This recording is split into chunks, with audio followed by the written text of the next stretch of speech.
Estimadas y estimados, vamos con nuestro segundo vídeo sobre espacios compactos. Déjenme hacerles una, digamos, retrospectiva de lo que vimos sobre compactos en el vídeo anterior.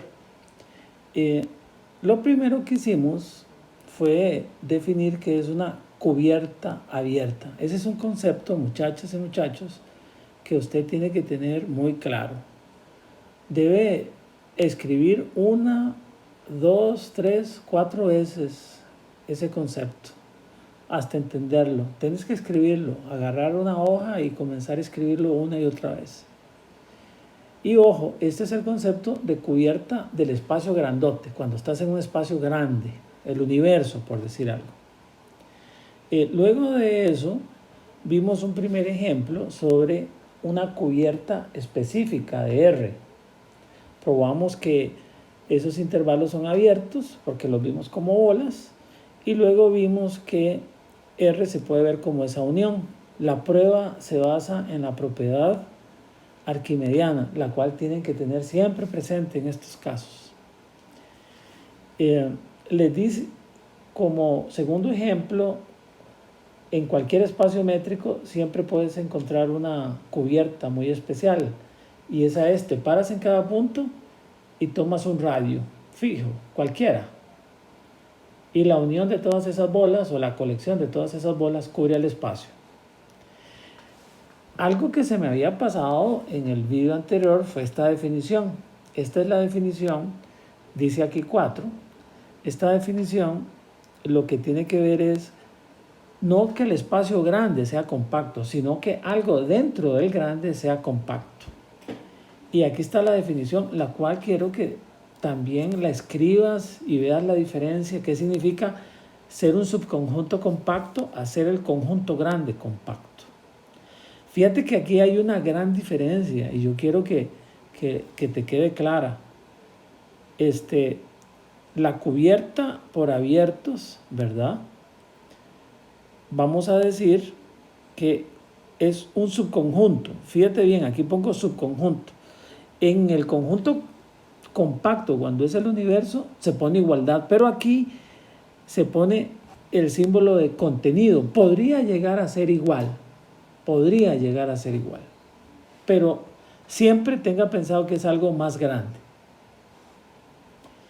Les di un ejemplo que yo taché una parte y les dije que no es que estaba malo, sino que en general, cuando vos te das una cubierta de un subconjunto, esa cubierta por lo general cubre al subconjunto, que es lo que siempre pasa. Pero que en este caso específico era igual. Por eso es que yo les puse que... Porque no siempre vamos a encontrar cubiertas cuya unión sea igual al conjunto. Por lo general siempre el conjunto está contenido en la cubierta. Dimos la definición de qué significa que un espacio grande sea compacto, una vez que entendemos que es una cubierta por abiertos, y es una definición interesante, no es fácil. Es que no importa la forma que usted cubra por abiertos a X, de esa colección siempre es posible sacar una, ¿de acuerdo? La idea aquí es pensar que cualquier posibilidad de cubrir el espacio por abiertos, la que usted tome, de esa que usted toma, siempre hay una colección finita que lo sigue cubriendo. Y si toma otra, pues seguirá habiendo otra colección finita que lo siga cubriendo. Esta definición es muy topológica, así le dicen los matemáticos, la definición topológica. Aquí tienen un primer ejemplo que lo vimos, de que R con la métrica usual no es compacto, ¿de acuerdo? Lo hicimos en detalle y todo. Este es un ejemplo que usted tiene que hacerlo, este nuevo ejemplo. La sucesión 1 sobre n que tiende a 0. Y entonces tomas el conjunto que tiene al límite, que es 0, y cada miembro de la sucesión. Ese es un conjunto.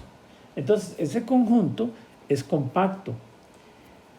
En general, muchachas y muchachos, si usted toma cualquier sucesión que converja a un punto, el conjunto formado por el límite y cada uno de los miembros de la sucesión va a ser compacto. Aquí les presento un ejemplo específico en digamos, en R, pero en general eso es cierto. Es bueno que lo repasen y que vean la demostración de cómo es que se hizo para comprobar que eso es compacto. Yo les presenté luego una serie de ejemplos. Aquí sí les pido que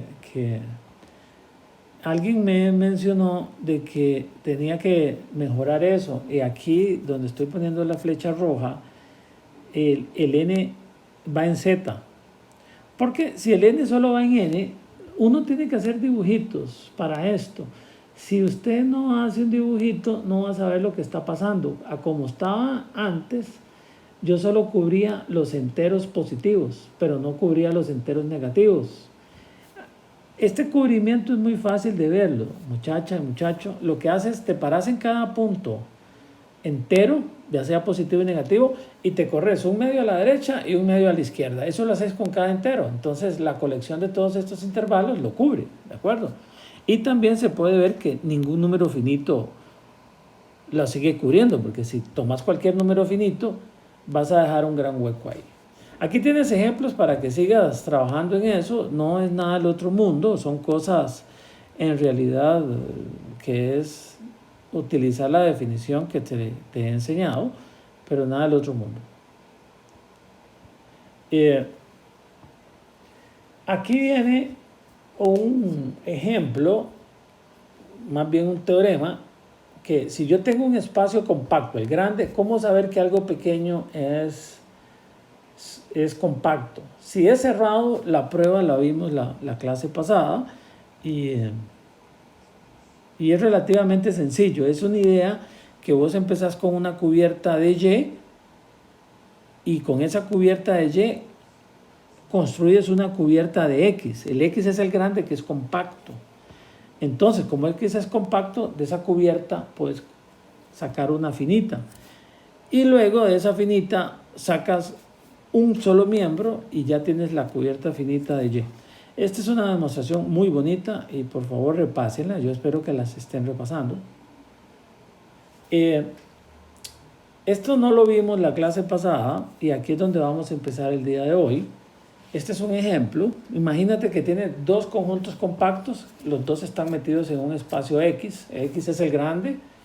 Entonces, la unión es compacta. ¿Cómo se prueba que la unión de dos compactos es compacta? Uno puede probar que la unión finita de compactos es compacta, pero la unión infinita de compactos no necesariamente es compacta. Eso uno tiene que tener su ejemplito, ¿de acuerdo? Entonces vean lo que vamos a hacer. Lo que uno hace para probar que eso es compacto, que la unión es compacta, se procede de la siguiente forma. Agarras un cubrimiento por abierto de la unión. O sea, agarras un montón de subconjuntos abiertos cuya unión me cubre, la unión de los abiertos cubre a Y unión Y, Y1 unión Y2.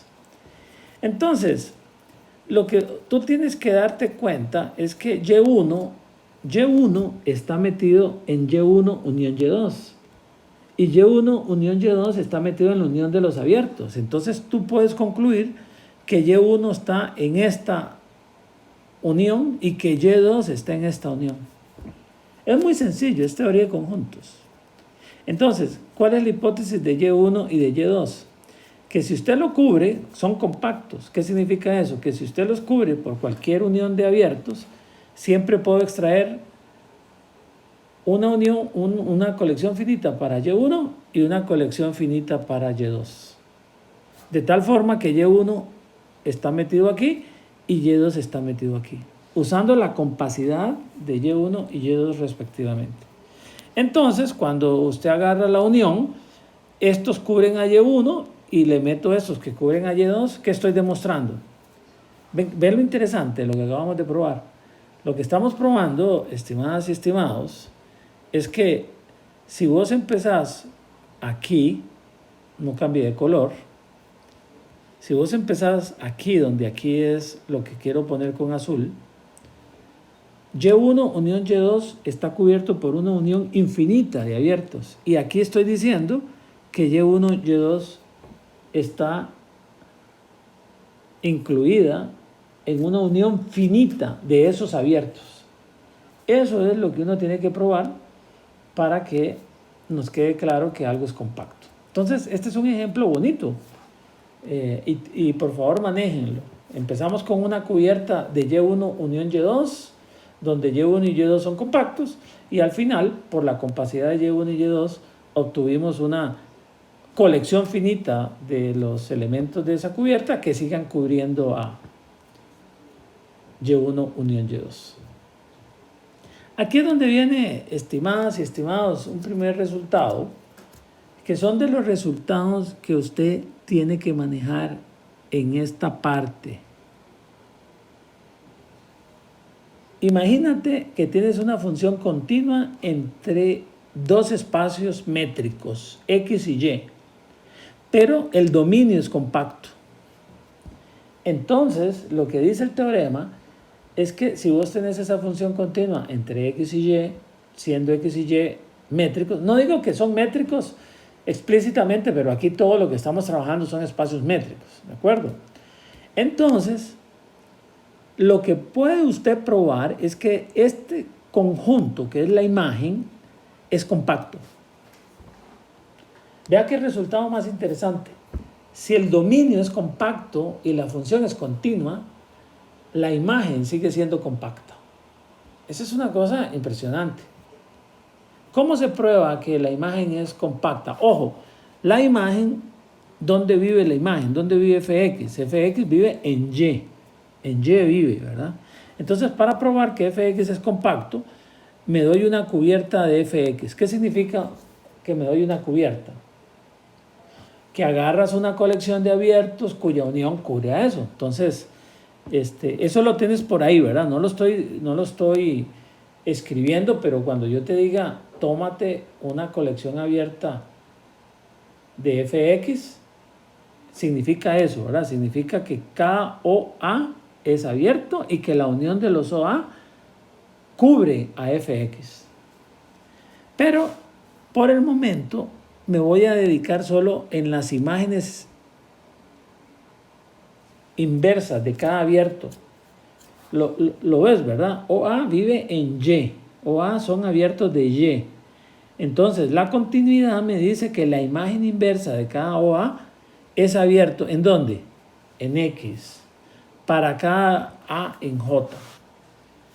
¿Sí le está quedando claro, verdad? Agarraste abiertos en Y cuya unión me cubren a fx. Y la continuidad me dice que cada una de las imágenes inversas de estos abiertos es un abierto pero en X. ¿De acuerdo? Entonces, fíjate lo siguiente. Esto que está aquí, esto que está aquí es lo azul que estoy pintando, es la hipótesis. Yo estoy suponiendo que fx es compacto, entonces lo cubrí por abiertos. Le aplico la imagen inversa a ambos lados. Le aplico la imagen inversa a fx y le aplico la imagen inversa a la unión. Pero acuérdate que en uno de los trabajos en clase tú viste o tú observaste que la imagen inversa de la unión es la unión de las imágenes inversas. ¿De acuerdo? La imagen inversa de la unión es la unión de las imágenes inversas. Entonces, además, usted ya sabe que este f a la menos 1 de f de x es x. Contiene a x. Entonces, usted puede concluir que x, que es más pequeño que esto, está contenido en esto. O sea, se concluye esta cosa, que X está contenido en una unión de imágenes inversas. Pero cada una de esas imágenes inversas es un abierto. ¿Y cómo era X? Es un compacto. Entonces, lo que usted está probando es que la unión de las F-1 de OA, eso me cubre a X, pero X es un compacto y lo estoy cubriendo por abiertos. Entonces, por la compacidad, yo sé que X sigue siendo contenido por un número finito de esos elementos. Fíjense que cuando yo le pongo un número finito, le pongo A1 hasta AM. No le pongo O1 hasta OM, porque eso me restringe. Es mejor poner A sub 1 hasta A sub M. Eso da posibilidades de que no sé cuáles son los elementos, pero sé que hay un número finito. Y luego, estimadas y estimados, ahí utilizamos la compacidad de X. Y le aplico F a ambos lados. Entonces F de X está aquí. Y le aplico F al lado derecho. Por ese mismo trabajo en clase, F de la unión está contenido en la unión de los F's y cosas por el estilo, y entonces llego a que F de X está contenido en una unión finita, pero en una unión finita de estos originales. Entonces, ¿qué estamos demostrando? Estamos demostrando que si F de X está cubierta por una unión arbitraria de abiertos, logré extraer una subcolección finita de términos esos que siguen cubriendo a F de X. Y eso me prueba entonces que F de X es compacto. Aquí es donde uno comienza a ver todo el poder de la compacidad, ¿verdad? Todo el poder de la compacidad, porque estás viendo una y otra vez esto de tomar una cubierta abierta y llegar a una subcubierta abierta. Entonces,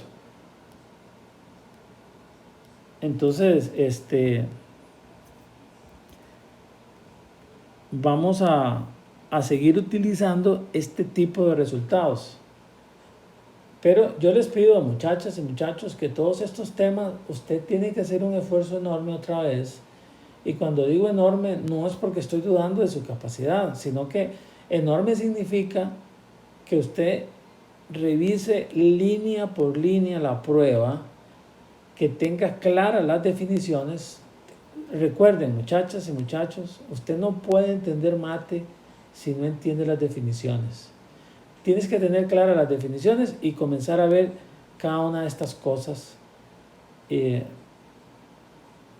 para que te quede súper claro. Yo puedo darles una nueva prueba por sucesiones, pero todavía no tengo una caracterización de compacidad por sucesiones. Hay libros que no empiezan la compacidad así, sino que la empiezan con sucesiones. Pero yo preferí empezarla así porque esto me hace obligarlos a ustedes a que tienen que saber las cuestiones básicas de teoría de conjuntos. Y luego sí vamos a ver la compacidad secuencial, pero quiero primero que vean cómo es que se da una definición que les va a servir en otros contextos más amplios que espacios métricos. Si ustedes luego trabajan en espacios topológicos, que son conjuntos más generales que un métrico, esta definición de compacidad es la que se utiliza ahí.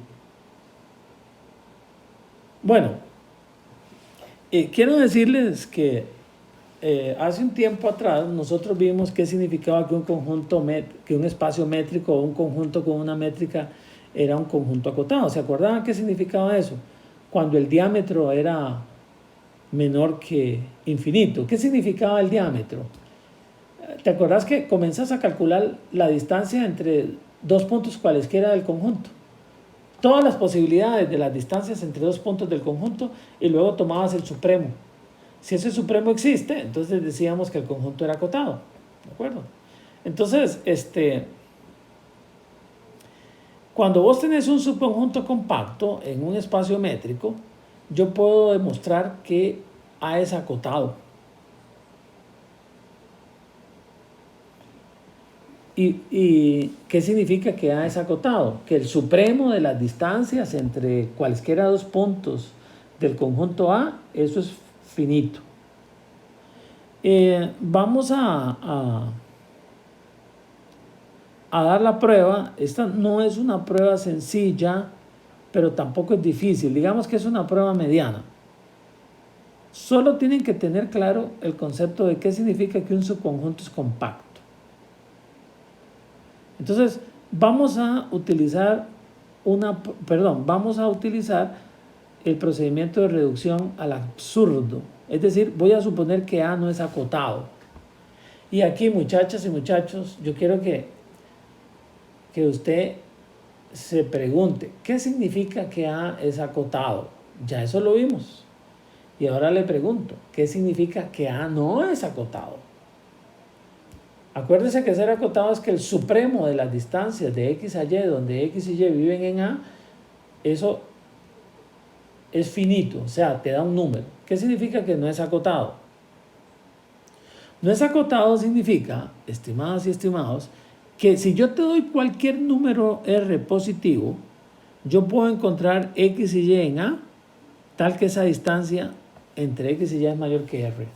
Si yo, por ejemplo, te doy R 1.000.000, yo podría encontrar dos elementos de A cuya distancia es mayor que 1.000.000. Si yo te doy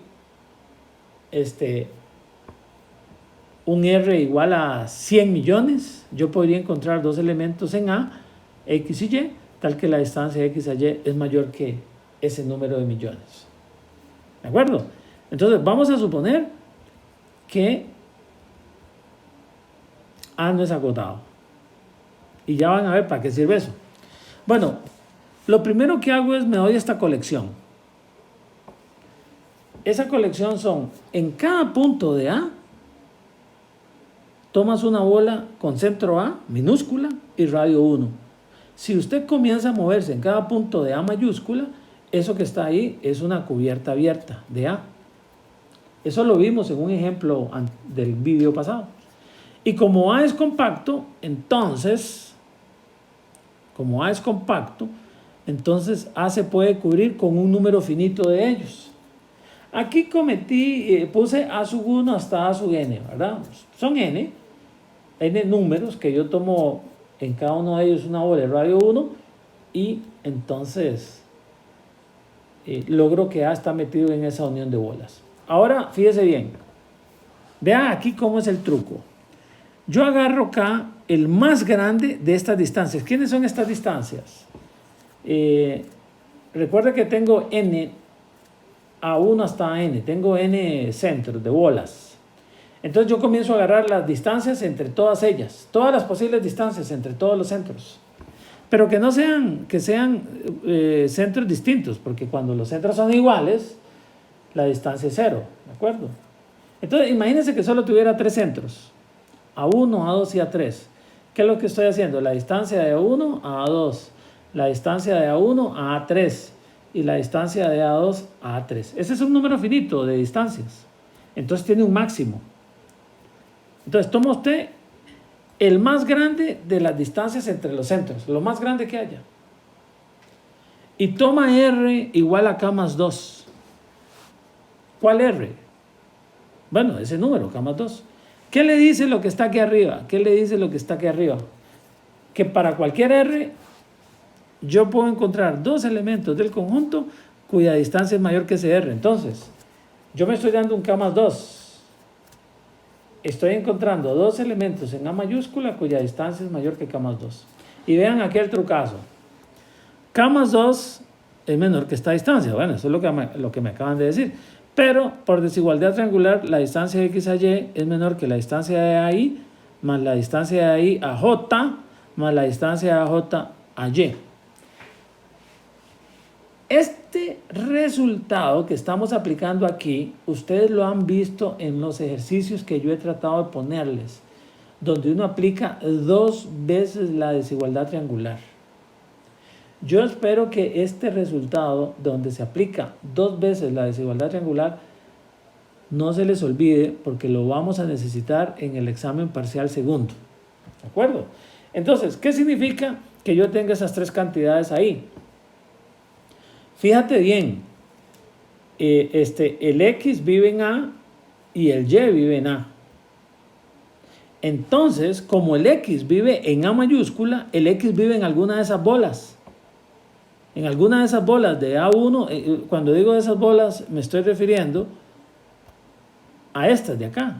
El X, este X que estoy poniendo acá, algo no me está, ahora sí. Cuando yo les digo que el X vive en A mayúscula, estoy diciendo que la X vive en alguna de esas bolas. Entonces, esta distancia es más chiquito que 1. Esta distancia también es más chiquito que 1. Y esta distancia es más chiquita que K. Entonces, esa suma de 3 distancias es más chiquita que esto. ¿Y a qué estamos llegando? Por un lado, aquí está K más 2. Por otro lado, aquí está K más 2. Hemos llegado a una contradicción. Y esa contradicción se llegó porque supusimos que A no era acotado. Vean qué linda. Aquí estamos aplicando cosas que ya hemos visto.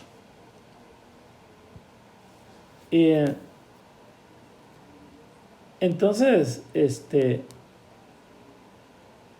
bueno, yo puse aquí un corolario que la prueba es muy sencilla. Tengo una función continua de x a y entre espacios métricos y x es compacto. Ojo, ¿qué les estoy diciendo? Que f de x es ¿cómo? Acotado. La prueba es muy sencilla, no se asuste. La prueba es muy sencilla. Como la función es continua y x es compacto, ¿cómo es f de x? Por un teorema anterior es compacto. Y por el teorema anterior, todo compacto es acotado.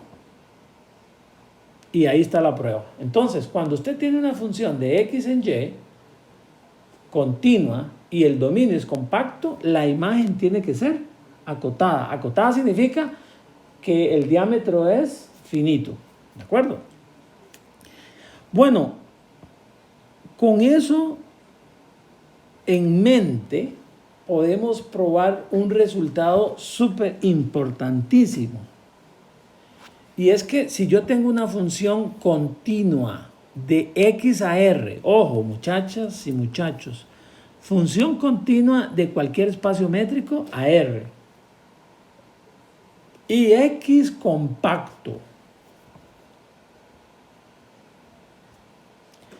Entonces, ¿qué puedo concluir? Que existen puntos en x tales que fx del primero y fx del segundo, o sea, fx0 y fx, son ¿quién? El mínimo y el máximo. Ojo, muchachos y muchachas, este es un resultado tremendamente importante y ustedes deberían marcarlo. Si tengo un espacio métrico compacto y tengo R y me doy cualquier función continua entre x y R, esa función alcanza el máximo y el mínimo. Eso es un resultado importante, ¿verdad? No siempre usted puede decir para una función cualesquiera, aunque sea continua, que usted va a alcanzar el máximo y el mínimo. Eso no se puede decir. Pero en este caso sí. ¿Y por qué la prueba de eso? Es por el resultado anterior. Si X es compacto, la imagen es compacta. Y por el corolario anterior, la imagen es acotada. Entonces, cuando usted llega a la imagen acotada, si la función es continua y la imagen es acotada, entonces necesariamente ese conjunto, al ser acotado, tiene un supremo y tiene un ínfimo. Pero la continuidad te dice que ese sup y ese inf se convierten en máximo y en mínimo. Eso es, estimadas y estimados, por un resultado que yo quiero que ustedes prueben. Quiero que prueben este resultado. Cuando vos tenés un conjunto, bueno, yo le llamo el teorema de Heine-Borel. El teorema de Heine-Borel se aplica en los números reales. Heine-Borel clasificaron los compactos en R. Y entonces, ellos lograron probar que en R un compacto es cerrado y acotado, ¿verdad? Entonces, cuando un conjunto es cerrado, su supremo vive ahí. ¿Verdad? Un conjunto cerrado que es acotado, ojo, si vos tenés un conjunto acotado, entonces tiene supremo, pero no necesariamente el supremo vive en el conjunto, podría vivir afuera. Piensa en el intervalo 0,1 abierto en 0 y en 1. 1 es el supremo, 0 es el ínfimo, pero no viven ahí. Pero si usted los pone cerrados, sí. Entonces, cuando usted tiene un conjunto acotado que posee supremo e ínfimo, si el conjunto es cerrado, entonces el sub y el inf viven en el conjunto. Eso es lo que yo les voy a poner en la lista para que prueben. No es nada del otro mundo, es pura definición de supremo y de cerradura. Estos son dos resultados importantísimos, estimadas y estimados, que deben de tener en cuenta. Este ejemplo 16 no quiero hacerlo, quiero que ustedes lo revisen primero, porque es un vocato di cardinali. Digamos,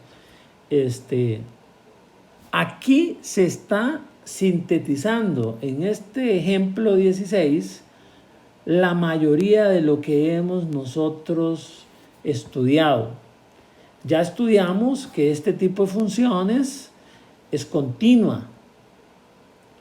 Podría tener yo un dominio compacto y caer en R+, y entonces aplicar exactamente lo de la página anterior para concluir que esa función que va de un compacto en R+, tiene un máximo y un ínfimo.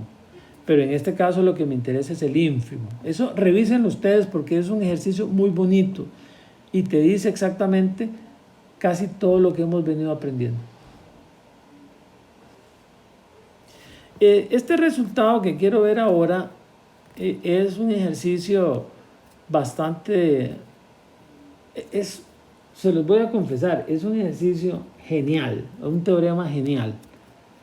Que a uno se le ocurra no es tan fácil. Acuérdense lo que vimos unos teoremas atrás. Si el conjunto grande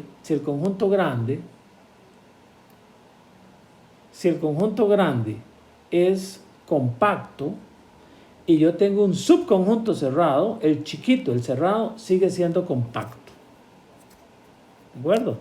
Aquí lo que vamos a probar es que cuando yo soy compacto, metido en un conjunto grande, entonces yo soy cerrado. O sea, todo su conjunto compacto es cerrado. Eso es lo que vamos a probar. En realidad no quiero probar este resultado. La idea es muy linda, pero yo quiero que ustedes lo revisen porque es un resultado muy lindo. Acuérdate, si tú quieres probar que algo es cerrado, ¿qué se hace para probar que algo es cerrado? Yo he estado revisando los vídeos que ustedes me mandaron y he revisado la tarea 4 y he visto que ustedes cuando quieren probar que algo es cerrado se encajonan, se empaquetan en probar solo una posibilidad, que es que A es igual a su cerradura, a su clausura. Eso está bien, pero en la vida no. Si vos tenés 4 posibilidades, 3 posibilidades para probar algo, ¿por qué solo te encajonas con una? Y yo he visto en algunos de ustedes, en al menos 3, que cuando quieren probar que algo es cerrado, solo me dicen A contenido en A clausura. Eso he visto en clase. Y vamos a probar que A clausura está contenido en A. Entonces se dan un punto en A clausura. Y luego usan épsilones y la bola. Y luego se encajonan y no saben qué hacer. Muchachas y muchachos, cuando usted quiera probar que algo es cerrado, también puede usar sucesiones. Te das un X en la clausura y existe una sucesión en el conjunto que converge al punto. O puedes usar que el complemento del conjunto es abierto. Vea que para probar que algo es cerrado tienes al menos 3 cosas diferentes para hacerlo. Entonces, en esta prueba, lo que se hace es, se quiere probar que A es cerrado. Entonces, se ve el complemento. Y el complemento vamos a probar que es abierto. ¿De acuerdo?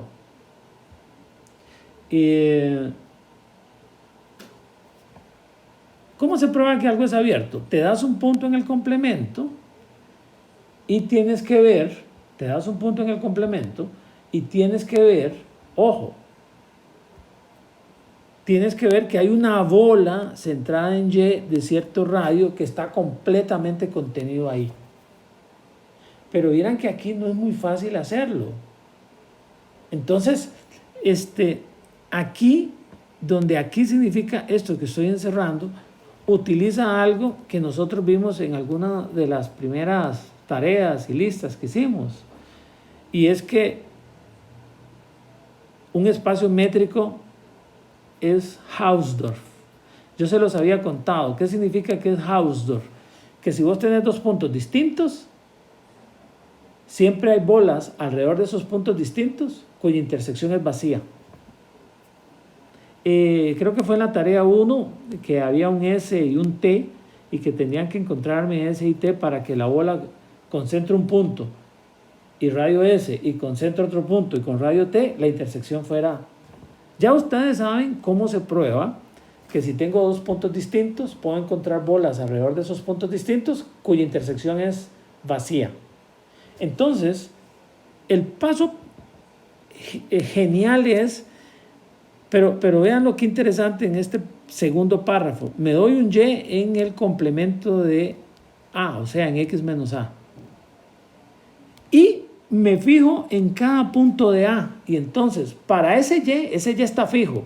Y para cada puntito de A mayúscula, que lo voy a denotar como A minúscula, agarro una bola centrada en Y y una bola centrada en A minúscula, cuya intersección es vacía. Y tomo el mismo radio para ambas, ¿lo ven? Tomo el mismo radio, lo cual es fácilmente entendible. ¿Qué es lo que estamos haciendo ahí? Vos podés tomar la distancia entre los centros, entre Y y A minúscula, y partir a la mitad. Y eso te da radios iguales. Estás partiendo a la mitad. Y esas bolas son, digamos, de intersección vacía. Lo que pasa es que como eso lo estás haciendo para cada punto de A mayúscula, esto te genera una colección abierta de A. Y como A es compacto, entonces A queda cubierto en esto. Y ahora viene un truco o una observación que separa a los niños de los hombres, y es que considerar la intersección finita de ellos, la intersección de esas bolas, y a eso le llamas V. Nosotros ya vimos que toda bola abierta es un abierto y que la intersección finita de abiertos es un abierto. Eso lo vimos para el primer parcial. Entonces, este conjunto que está aquí es un abierto, no es vacío, porque esa intersección al menos tiene al centro, el centro es Y. ¿De acuerdo? Y además yo puedo probar que ese V, intersección con esas bolas que estoy diciendo ahí, es vacía. Esa es la parte que yo quiero que ustedes la trabajen. Yo les hago aquí por lo menos este caso. Fíjate, ¿quién sería V intersección A1 RA1? Bueno, yo pongo V, que es esto, intersección esta bola. ¿Te fijas que está este con este? ¿Cuánto es ese con eso? Por la parte de arriba. Eso es vacío. Entonces, esos dos te dan intersección vacía. Intersección con todos los demás te sigue dando vacío. Entonces, ¿qué estoy diciendo yo? Que V, intersección A, es vacía también, porque piénselo, este tipo de argumentos ya lo hemos usado. Si un conjunto, si vos tenés que V está contenido en una unión, que A mayúscula está contenido en una unión, y otro conjunto con esa unión es vacía, ese conjunto con los más pequeños sigue siendo vacío. Eso es lo que estamos usando aquí, que como V no interseca ninguna de las bolas, entonces V no interseca A. Y si V intersección A es vacía, quiere decir que V está completamente contenido en el complemento. Y V es un abierto contenido en el complemento, eso quiere decir que X menos A es abierto. Es un resultado precioso, muchachas y muchachos. Y yo con esto termino uno de los videos que quiero enviarles para que tengan varios y puedan estarlos revisando. Que Dios los bendiga, pónganse las pilas. Yo en esta parte de compactos lo que quiero es que sepan las definiciones bien y que puedan hacer pequeños ejercicios, no grandes ejercicios. pero sí castigaré duramente si no te sabes ni las definiciones, porque es terrible no saberse las definiciones, es solo sentarse un ratito y reescribirlas. Y tienen que dominar todos estos ejemplos que yo les doy. Dominarlos significa verlos 1, 2, 3, 4 veces, si es posible 5, hasta tenerlos completamente memorizados